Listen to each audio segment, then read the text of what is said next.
स्वागत है आप सभी का मिलर टाइम्स में। मैं हूं सयान अस्कर। अभी मैं मौजूद हूं प्रेस क्लब ऑफ इंडिया में। अभी यहां पे एक प्रेस कॉन्फ्रेंस का आयोजन किया गया जिसमें यह था कि Christian under attack in India, जिस तरह से इस देश में माइनॉरिटी पे अटैक हो रहा है और जिसमें मुस्लिम है, सिख है और भी माइनॉरिटी जिस पर अटैक हो रहा है, उनको लेकर आज प्रेस कॉन्फ्रेंस यहाँ पे किया गया। जो हमारे साथ है अभी ईवा, जो एक छात्र भी है और इनके साथ जो घटना हुई हुआ है हमारे साथ शेयर करेगी। तो ईवा, आप बताए आपके साथ क्या हुआ था? तो 3 अक्टूबर को जब मैं मेरी मम्मी के साथ और मेरी बहन के साथ हम लोग चर्च में गए हैं आराधना के लिए। वो 10 बजे स्टार्ट होता है, तो 10 बजने से 1 मिनट पहले एक बहुत वायलेंट मॉब जिसको हम कहते हैं, उनके हाथ में डंडे थे और वो बहुत स्लोगन्स के साथ अंदर घुसे और उन्होंने हर चीज़ वैंडलाइज़ किया है वहाँ पे चर्च में। इनफैक्ट इलेक्ट्रिसिटी भी चला गया है और मेरे पापा का वो पिक्चर था उसके ऊपर भी उन्होंने स्टैम्प किया है। ये तो उन्होंने चीज़ों का नुकसान किया है, हर चीज़ का, हर चीज़ का। और उसके बाद ये 30 to 40 मिनट्स तक चलता रहा। उस दौरान उन्होंने मेरी बहन को भी बहुत मारा है, वहाँ पे और लेडीज़ थी उनको भी मारा है। ओल्ड एज सीनियर सिटीजन्स थे, 70 ईयर्स से ऊपर के लोग थे, उनके हाथों में पूरा नील पड़ा हुआ है। और एक लड़के को उन्होंने इतना मारा है कि उसका सर फट गया, उसका कान भी यहाँ से पूरा काट दिया है। और वो उसके बाद वो अभी भी ठीक नहीं हो पाया है, वो अभी भी उसको रोज़ चक्कर आ रहे हैं। वो डिस्चार्ज तो हो गया है हॉस्पिटल से। तो ये सब घटना हुआ। हमें डर लग रहा था, तो हमने इस इंसिडेंट के पहले पुलिस को रिसीव्ड एप्लीकेशन है 2 अक्टूबर को। 3 अक्टूबर संडे था, 2 को भी मैंने रिसीव कराया मेन थाने से। उसके बाद भी हमें कोई पुलिस कवर नहीं दिया गया। तो ये कौन लोग थे? आप लोग किस तरह का स्लोगन वो लगा रहे थे? आपने से आइडेंटिफाई कर पाए कि वे लोग कौन हैं आखिर?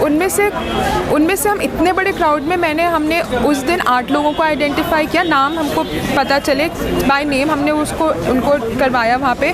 बट मैंने ऑलमोस्ट 21 to 22 नेम्स मेरे को अब जाके पता चल गए हैं। और उनमें से कुछ लोग हमारी लोकेलिटी के थे। जो लेडी मुझको मार रही थी वो हमारी लोकेलिटी में एक स्कूल की प्रिंसिपल हैं, वो शिक्षिका हैं। और कुछ लोग बहुत पढ़े लिखे लोग थे और वो बहुत इन्फ्लुएंशियल हैं वहाँ पे, वो बिजनेसमैन हैं, वो बड़ी बड़ी कार्स भी आए थे। 2 तरह की जेंट्री थी। आपसे ही बात कर लूँगा जी। तो क्या वो किसी हिंदू संगठन से जुड़े थे या जो आपके हमें बाद में पता चला जो कुछ थे, हाँ वो कुछ रूलिंग पार्टी जो है उससे अफिलिएटेड हैं, उनका अफिलिएशन है उन पार्टी से। तो वो आप लोगों को क्यों टारगेट पे लिया? आखिर क्या कारण था कि जो आप लोगों के साथ मारपीट के चर्च में आगे तौर पर? पिछले 40 सालों में ऐसा, जब तक मेरे पापा जिंदा थे तब तक हमारे साथ ऐसा कुछ नहीं हुआ। हम वहाँ पे बड़े हुए हैं, वो बहुत अच्छा लोकेलिटी है।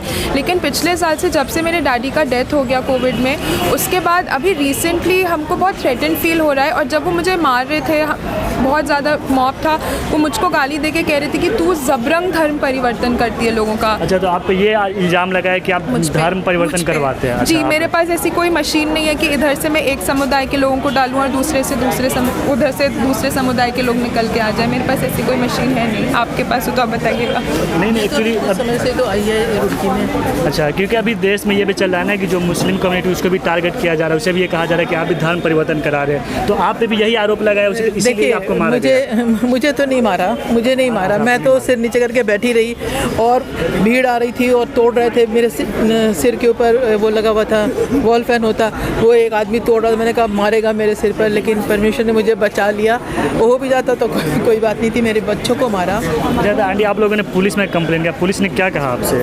हम फिर उसके बाद कोतवाली गए। अब हमें तो इतना पता ही नहीं है ना कि कौन सी धारा का मतलब क्या। उन्होंने सुना सब, कोई वकील भी नहीं था। उस बच्ची ने लिखा कि ये हुआ वो हुआ, और उन्होंने धारा बहुत हल्की लगाई। उसके बाद में आप समझ में आ रहा। उसके 2-3 दिन बाद उन्होंने काउंटर FIR किया कि उन्होंने उसमें मोलेस्टेशन है ना, लूट जो उन्होंने किया, और जो है मारपीट और ये जो कुछ सारा कुछ एक हमारे पर कर दिया उन्होंने। वो उल्टा आप ही ऊपर सारा धारा लगा दिया? उस पर लगा दिया, हमारे पर धारा लगा दी है। अच्छा, तो आंटी आपने सेंट्रल गवर्नमेंट ने काम किया, आप एक सेंट्रल एम्प्लॉयमेंट है, तो आप सरकार से क्या मांगे कर रही है अभी? हम अपना न्याय मांग रहे हैं, अपनी सुरक्षा मांग रहे हैं सरकार से।